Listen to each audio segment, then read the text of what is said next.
niyo mpamvu muri aya masaha turi kumwe n'umuvugizi w'ingabo z'u Rwanda Brigadier General Ronald Rwivanga. Fande mwiriwe neza? Mwiriwe. Yego, twakomeje gukurikira n'ubu ngubu turacyakurikira birimo kubera hafi y'umupaka w'u Rwanda hariya muri Repubulika Iharanira Demokarasi ya Kongo, by'umwihariko muri bice bya Goma. Twabonye n'amasasu ndetse n'ibibombe bituruka hakurya muri Kongo bikitura ku Rwanda, ku butaka bw'u Rwanda. Kandi ingabo z'u Rwanda mufite inshingano zo kurinda ubusugire n'imipaka y'u Rwanda. Ibyo byabaye, ariko se ni iyihe shusho ihari kuri ubu ngubu? Nibyo, hakurya y'umupaka ahateganye n'akarere ka Rubavu muri Repubulika Iharanira Demokarasi ya Kongo, ingabo z'icyo gihugu FARDC zifatanyije na FDLR zarashe ibisasu ku butaka bw'u Rwanda. Abaturage 5 bahasiga ubuzima n'abandi 35 barakomereka, ariko barimo kwitabwaho ubu tuvuga. Barimo kwitabwaho hagana he?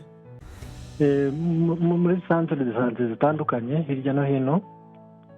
Ingabo z'u Rwanda RDF zirahumuriza abanyarwanda ko umutekano ari wose n'ubusugire bw'igihugu bukomeje kurindwa neza.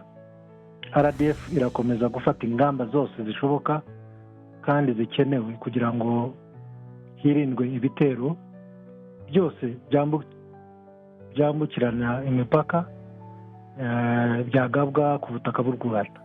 Yego, aho ngaho n'ubundi hari amakuru agaragaza ko bimwe mu bisasu bombe byagiye biterwa bivuye muri Repubulika Iharanira Demokarasi ya Kongo byagiye biburizwamo n'ubwirinzi bwo mu kirere bw'ingabo z'u Rwanda. Aha ngaho bihagaze biti Fande?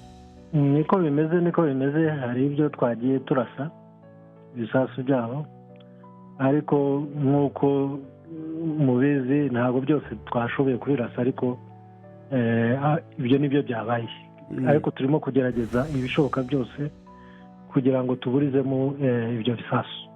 Twabonye n'imodoka z'ingabo z'u Rwanda ifaru hariya mu karere ka Rubavu. Ese nuko bishobora gukomera bikaba byakomeza kugera mu Rwanda ibisasu bituruka muri Kongo, cyangwa se n'intambara ikaguka? Izo nizo ngamba navugaga, zose zishoboka kandi zikenewe kugira ngo twirinde ikintu icyo ari cyo cyose cyakwambukiranya umupaka. Hari impungenge zihari ko bishobora gukomera, imirwano ikaba yakwaguka ikagera no mu Rwanda, kuko abantu bafite impungenge ko bakurikije ibyo bisasu byagiye bigera mu Rwanda. Ibyo rwose tumaze iminsi twiteguye, tuzi ko iyo situation ishobora guhinduka, ariko turiteguye mu buryo bushoboka.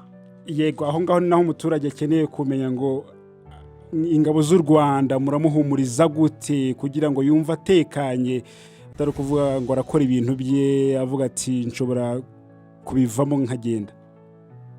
Ndongera mbisubiremo, RDF yafashe ingamba zose zishoboka kandi zikenewe kugira ngo twirinde ibitero byose byakwambukiranya imipaka kandi byagabwa ku butaka bw'u Rwanda. Ingabo zacu ziri tayari, kandi ndagira ngo mbizeze ko turimo gukora akazi nk'uko bikwiye.